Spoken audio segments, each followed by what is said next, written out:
but they did give us the whole kit and caboodle with the PS5 teardown. That was also revealed in this same day of PlayStation announcement. So we got the teardown. I have the video link if you want to watch at the same time. We don't have to watch the entire thing, but I was going to kind of scrub through it, and just the fact that we got to see this thing completely dismantled. And that's one thing that Xbox, they really started doing this months ago. I think the first thing they showed was just this thing dismantled, and then they put it back together. But finally, we're going to see PlayStation show something like this off. And it's just, it's good to see that we have this information now. And yeah, what are your takes on this teardown? I did think beforehand that those fins, the sides, were going to come off in some capacity, and it's confirmed now they can be taken off. Then you have the breakdown itself. But what are your thoughts just with them finally revealing this information? Yeah, I think it looks really good. I think it seems like a really great system, and there's a lot of room inside it, which is, as far as I know from building PCs, that's a good thing for airflow. The liquid metal thing as well sounds crazy impressive. I don't really know much about it, but the fact that they spent 2 years developing it, I think that speaks volumes. I think it was really great. I think it seems like a really well-engineered piece of kit, and I like the sound of the dust catchers as well, because, no matter what, these machines are going to collect huge amounts of dust. So I think just by having something that might, help remedy that and make it easier for you to clean it, I think that's a cool little thing as well. But yeah, I thought it looked really cool. It was nice to see it up close, and I was even getting excited about the stand. How you can put the screw in the thing and then rotate it, and it's all very clever and very futuristic. So yeah, I do like it. What do you think of with that stand? I think immediately Xbox started talking some shit where they showed a video like, here's how to turn the Xbox One X over, the Series X, and they just flip it over. But with that was just a clap back to PS5 where you have to take off the little wheel and then spin it around. I have no problem doing that, but I thought it was funny that they took the chance to talk some shit. I did see that. I thought it was kind of weird, like a weird thing to try and make a joke over, because it's so irrelevant kind of thing. And I think with the Xbox, it's when you put it on its side, you can still see the stand, and that's kind of weird. Because it's just on there. I don't really mind. Yeah, it's just on the bottom. So if you put it on its side, then it looks wrong. It looks like it's on its side. You don't want it to ever look like it's on its side. Like if you have your PS4, when you have it on its side, that's sort of the bottom of the console, isn't it? So you want, whatever way you've got it, you want that not to be the side, you want that to be the bottom. And so by having a stand always on there, that means it is always led on its side, if that makes sense.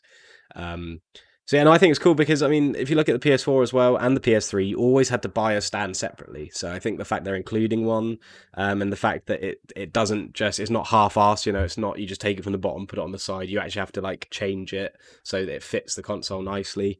I think it's classy. I think it's a classy stand, and how stands go anyway. I like it. I think it's a well designed looking thing. I still don't think the console itself looks that nice, but I think the stand helps it sort of look at least normal. But yeah. And that stand is essential because no one's going to be able to fit this in whatever, entertainment center they already have. And you mentioned the dust collectors too. That might be essential because a lot of people are going to put this thing on the fucking ground because there's no way to actually, set this up. So I'm going to sit on this thing and just kind of play games on it. But so one of the first things they take off in this teardown are the fans, or not the fans, but the fins rather, the sides, which I'm very excited for because I can't wait to just spray paint the shit out of this thing. Like, how long should I wait before I spray paint this thing gold or whatever color I want? Yeah. And I have seen people break down, it seems like rather than offer you a black or multicolored PS5, they're just going to sell you the fins that are officially, colored by PlayStation and all that kind of thing. Which might be a bummer, paying another $60 just for these little fins that are customized. But if anything, it lets you fully do whatever you want, put stickers on it, spray paint it. I just love that you can customize it if you want to go that route and just do whatever you want to those sides. Mm-hmm. Yeah, I think you're right. I'd like to see some, £20 replacement ones as well. Different designs and things like that. And it seems like a cool way to have people, artists create their own and sell them on. So it seems like a really promising just a little thing that could just add some interest to owning a PS5. I think it's quite cool. I think the closer I look at the console, I think I like it more and more, but I'm still unsure on how it looks. It still is a bit strange looking, but in terms of the insides, I think it looks really good, and I think it looks like there's a lot of airflow. The liquid metal sounds like it's going to do some good things for the cooling. Because I haven't really looked at the Xbox Series X stuff, and I know a lot of people are trying to say because it's compact, it's going to get really hot, and I know some people have been saying it does get very hot. So this is a good response to that kind of problem or that potential worry that people have. I'm sure it'll be fine. I'm sure they will have tested it, and they probably wouldn't have sent it out if they knew that it was going to be really, really hot. But I think if I was to guess which one's going to be thermally better, I would have to say the PS5, just because there's a lot more room. They've clearly built it that big to fit in that huge heat sink, and to have that much just empty space for all that airflow. So I think it's a great teardown, and I'm excited to get my hands on one even more. Well, I say even more. I don't know. Maybe a bit more because of the liquid metal. That's pretty cool. Yeah, that thing is nuts. Is it going to come alive like T2 style? And you mentioned the heatsink. That heatsink is goddamn gorgeous. I've never been in love with a heatsink more than seeing this thing. It's just really cool metal design, and it's just beefy as hell. So they're really thinking forward with heat dissipation, and of course just like the overall size of the thing. But I love seeing that heatsink, that crazy fan too. One of the first things they tear down is that beefy circular fan. So they're really focused on just airflow and cooling. But one thing I found interesting, so I want to break this down a little bit more. So they start doing the teardown, and one of the things they show first is that expansion bay for the SSD or whatever SSD they approve. But they also show further into the breakdown, they show the motherboard and the chipset, and there is an SSD on the motherboard. So I think the standard SSD is already there, and the expansion port is for further memory. I was under the impression that you have to swap out their SSD for another one, and you only have that way of expanding the memory. But it looks like you have their standard 800 gig, which we'll talk about might be less, but you have that, and then you can expand to the to a newly approved SSD, which is dope, because I was assuming that you just have to swap one for the other, but it looks like that's not the case. Yeah, so it's nice because these SSDs are at first going to be expensive. Gen 4 NVMe drives, they're not going to be cheap. So it's great because it means no matter what you buy, you add 700 gigs, say worst case scenario, onto that, and that's so much room you'll have. So you can just go out and buy a 500 gig one, maybe even a 240 gig one, just to give you that little bit more room.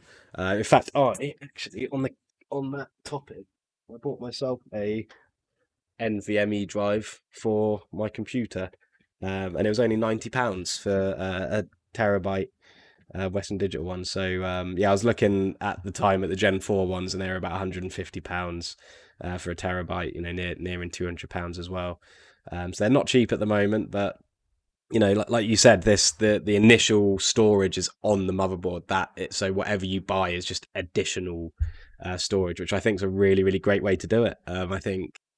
I think that speaks volumes about why this SSD is so important to the PS5's architecture, because it is so, it's designed, internally with everything.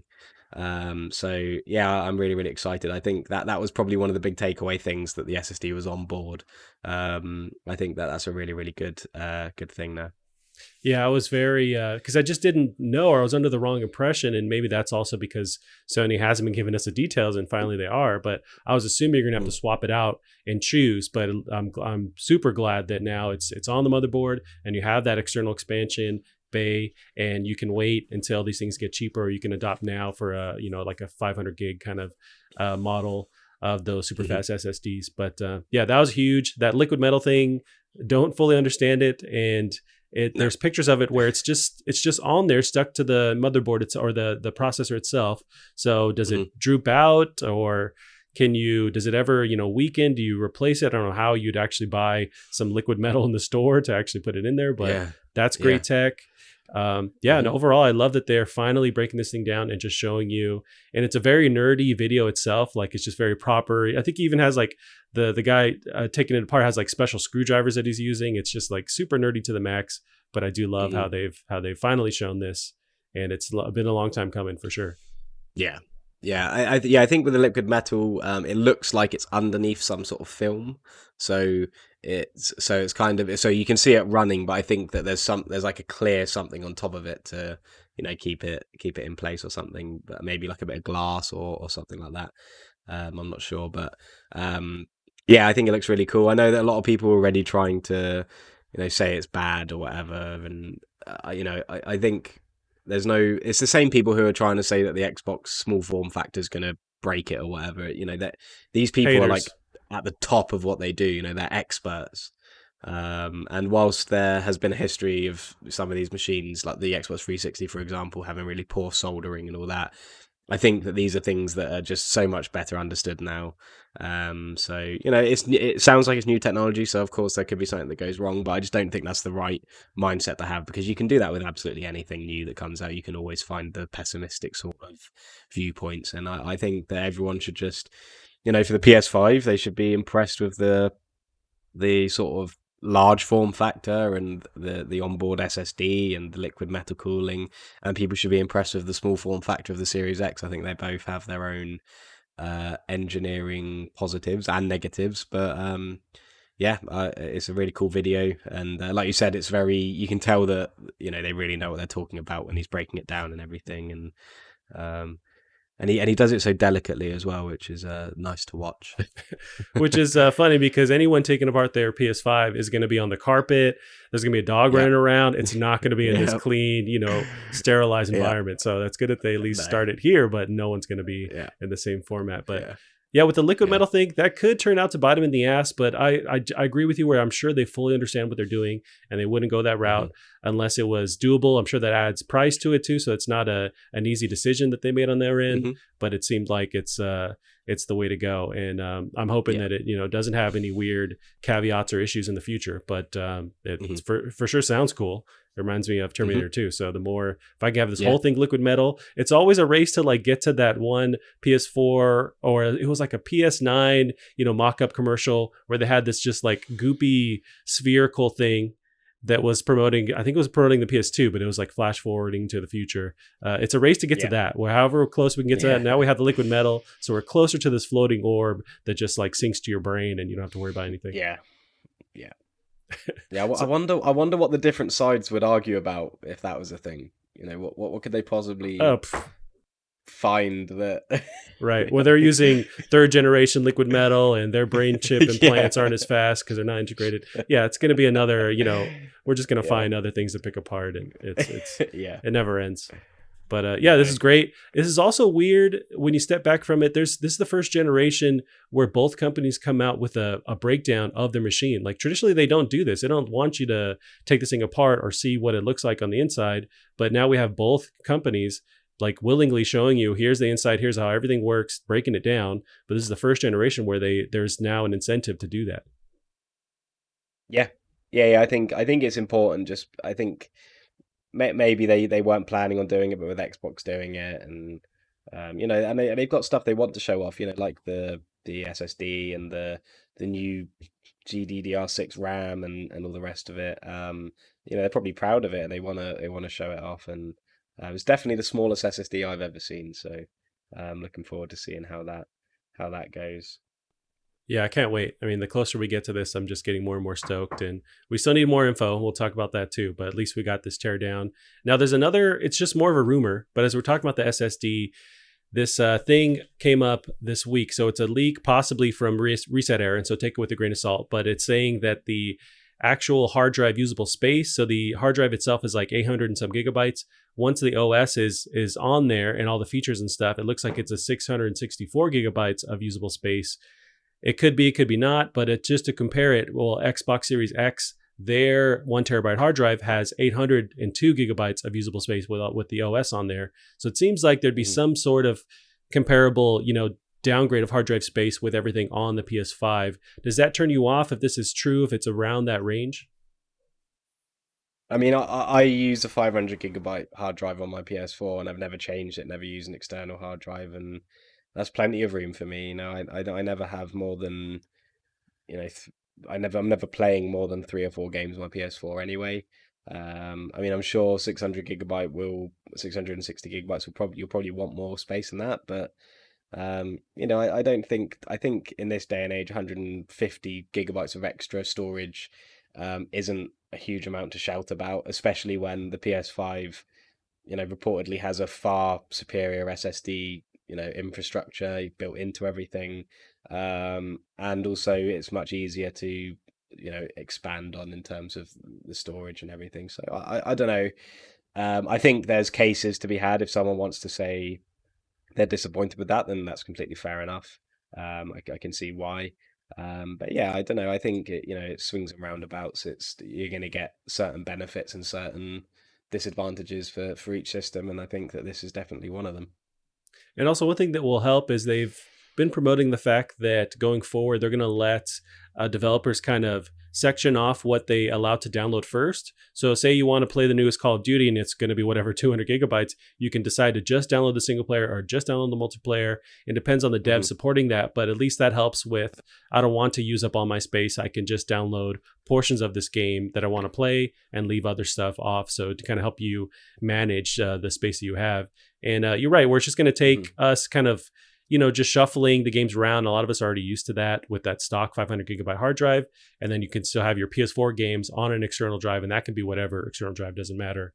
But yeah, so it kind of, there's a sticker shock. There's like kind of a letdown seeing that downgrade in space. But it's just us, we just got to manage our space and move stuff around. And then you can eventually upgrade that SSD or that expansion bay. So it's not the end of the world. But it does seem when you see that tagline, if that's true, it's just kind of like a slight bummer. And I think haters jump on that and going, oh, the Series X has 200 more gigabytes. It's like, okay, man, it's like we're all used to kind of shuffling. Even with the Xbox, you're going to have to deal with memory at some point, deciding what to delete. And it's not the end of the world, but I did see that kind of floating around online. Yeah, no, yeah, and I mean, like I said, I think the PS5's SSD is supposedly much faster than the one using the Series X, because it is the one using the Series X is just a typical, NVMe drive that isn't quite as because it is you can take it out and change it, can't you? So it's clearly not as integrated into everything as it is with the PS5. So I think with that in mind, you have to sort of expect some sort of minor downfalls, but yeah, like I said, I think that's a fair argument to say the Xbox Series X has 200 gigabytes of free space. But I think if that's what's going to sway you to purchase something over another, I think that that's quite a small thing to sort of pinpoint on. So but yeah, I mean, 660 gigabytes probably isn't enough, and people will have to buy expandable storage. But for me personally, I'm happy with 500 on my PS4 now. So 660 of extremely fast SSD storage is fine with me. Right.